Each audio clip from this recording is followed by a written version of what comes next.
جه چارچوب خولا عراق یا باسکتبوله یا نزاخو سرکفتنه که گرنگ دنوا اردو جماور خدا تومار کرد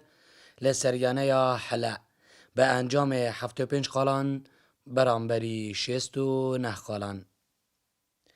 ده هر دو چارکین ایکه و دویدا خودان مال به حس هاته دنوا ارد یاری گهیدا او بی نیوا ایکه جیاری ده برجواندی زاخودا بداوی هات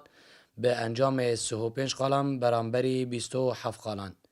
که ده هر دو چارکین ایکه و دویدا که 19 برانبری 9 خالان و 16 خال برانبری 18 خالان. ده هر دو چارکین 34 دا سرارای گواشتنا یانه یا حلا لیزاخو هر یا پیشکفتی بی به انجام 28 خالان برانبری 21 خالان و 12 خال برانبری 21 خالان کویاری بداوی هات به سرکفتنا یانه یا زاخو به انجام 75 خالان برانبری 69 خالان. به نام خدا معظم دلوان راستی سرکفتن گلک باش بی بومه فريق حلجي منافسه وكيما او جيت فيت بچت مربعه اول بومای 10 روزه واسامه برهوی بو ویاریت که ما خطط وان خواندن ما نقطه ضعف وان زانی و مالدیف مدربی کوچو گوته مگر و الحمدلله ما سرکفتن گرنگ اینات. بله الحمدلله افریقا مشیام سرکفتن گرنگ ناف عرض و جمهور خود بینن و بغیرت لعاب و بغیرت جمهوری مشیام و سرکفتن ناف عرض و جمهور خود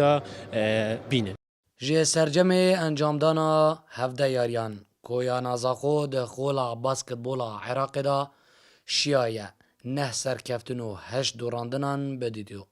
به کمکرنا 26 خالان لرزبندی 6 دا دهیت دیتن ده برانبر دا یا نیا حلا شیایه 8 سرکفتن و 9 دوراندنان بدیدو به کمکرنا 25 خالان لرزبندی 7 دهیت دخوله دا